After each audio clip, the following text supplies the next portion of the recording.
عبد الکریم صاحب کا ایک سے زیادہ سوال تھا، لیکن اس میں کیا رسول اللہ صلی اللہ علیہ وسلم قبر میں زندہ ہیں، یہ سوال ان کی طرف سے آیا. جس سے بھائی پہلی بات، قبر میں کون کس حالت میں ہے یہ تو اللہ تعالیٰ ہی جانتا ہے، کیونکہ جو انسان کی زندگی وفات تک جو ہوتی ہے وہاں تک عام طور پہ لوگ جانتے ہیں، پہچانتے ہیں. وفات کے بعد جو معاملہ ہوتا ہے وہ یا تو اللہ تعالیٰ بتائے یا اللہ کے نبی ہمیں بتائے، تبھی ہم ان باتوں سے واقف ہو سکتے ہیں. اور چونکہ کہیں بھی اللہ نے یا اللہ کے نبی نے نہیں بتایا کہ پیارے نبی اپنی قبر میں آگے چل کر زندہ رہنے والے ہیں، یا پھر کسی نے کوئی شخص نے جا کر آ کے نہیں دیکھا کہ چلو ہم نے نبی کو دیکھا ہوا ہے، آپ بقید حیات ہیں، اس طرح ہم نے دیکھا ہے، ایسی کوئی بات بھی نہیں ہے. اسی لیے جو بات غیب سے تعلق رکھتی ہے اس کے بارے میں ہم کوئی بات نہیں کریں گے. جہاں تک زندگی کا معاملہ ہے، تمام مسلمانوں کا یہ عقیدہ ہے کہ اصل جو زندگی ہوتی ہے وہ وَإِنَّ الدَّارَ الْآخِرَةَ لَهِيَ الْحَيَوَانُ.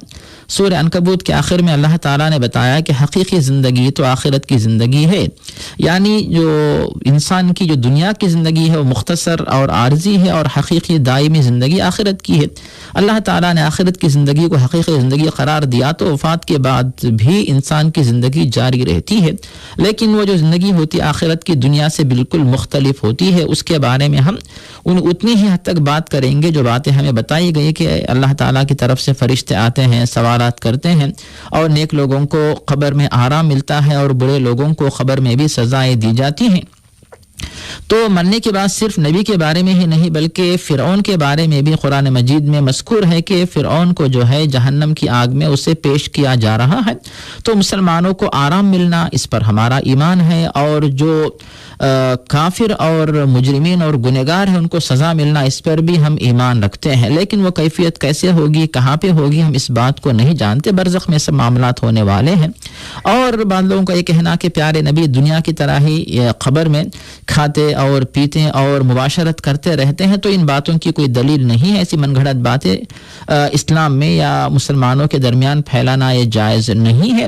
اور انسان دنیا سے رخصت ہونے کے بعد اللہ تعالیٰ کی طرف سے نیک مسلمانوں کو آخرت کی جو روزی ملے گی وہ دنیا کی روزی سے بہتر ہے.